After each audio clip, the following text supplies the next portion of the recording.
तो नई सरकार नया सत्र 15वीं विधानसभा का पहला सत्र जो है शुरू हो चुका है। राज्यपाल के अभिभाषण के दौरान हंगामा हुआ। हनुमान बेनीवाल ने मूंग खरीद का मुद्दा उठाया।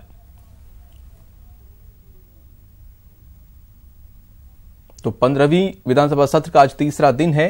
राज्यपाल के अभिभाषण के बाद से सत्र की शुरुआत हुई और इस दौरान हनुमान बेनीवाल ने जो है मूंग खरीद का मुद्दा उठाकर हंगामा किया।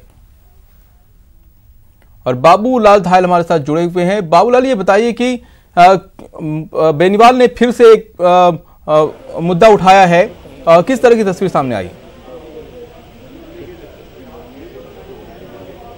जी, हनुमान बेनीवाल की आदत में शुमार है सुर्खियों में रहने के लिए। हनुमान बेनीवाल कोई भी मौका चूकना नहीं चाहते और आज जब राज्यपाल अभिभाषण पढ़ रहे थे तो राजस्थान की विधानसभा के इतिहास में ऐसा बहुत कम मौका होता है जब उस वक्त हंगामा और शोर शराबे की स्थिति बनती है। हनुमान बेनीवाल ने जैसे ही राज्यपाल ने अभिभाषण पढ़ना शुरू किया, उन्होंने विरोध जताया कि पहले सरकार को मूंग खरीद करनी चाहिए, किसानों की कर्ज माफी करनी चाहिए और उसके बाद ही राज्यपाल से अभिभाषण पढ़वाना चाहिए। इसके बाद में जबरदस्त जब हंगामा हुआ तो राज्यपाल का अभिभाषण पढ़ा हुआ मान लिया गया और वो जब चले गए, सदन की कार्रवाई जब दोबारा शुरू हुई तो फिर से हंगामा बरपा।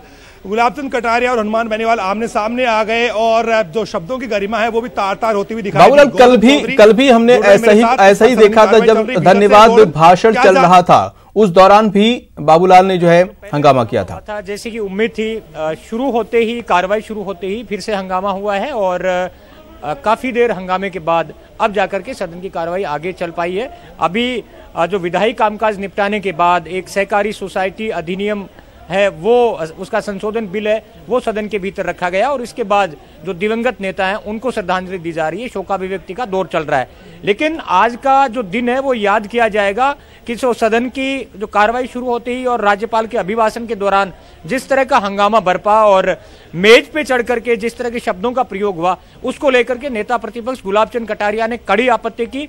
गुलाबचंद कटारिया और हनुमान बेनीवाल और राजेंद्र गुड़ा, इनके आचरण को लेकर के गुलाबचंद कटारिया ने यहां तक कह दिया कि अगर इस तरह की चीजें चलती रही तो चाहे 5 साल तक सदन न चले, वो सदन नहीं चलने देंगे।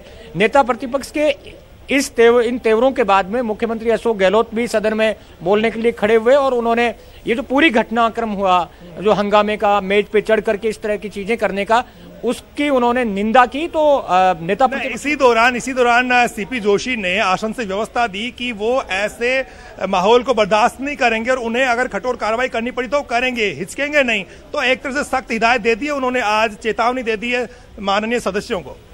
बिल्कुल, विधानसभा अध्यक्ष ने चेतावनी भले दे दी है, लेकिन नेता प्रतिपक्ष इस बात पर अड़े हुए थे कि हंगामा करने वाले जो विधायक हैं उनके खिलाफ कार्रवाई की जानी चाहिए। कटारिया का तो यहां तक कहना था कि केवल कंडेम करने से या चेतावनी देने से काम नहीं चलेगा, इनकी आदत में ये। जी बाबूलाल धायल, आपका शुक्रिया जानकारी देने के लिए। आप विधानसभा में क्या कार्रवाई हुई आप बता रहे थे और फिलहाल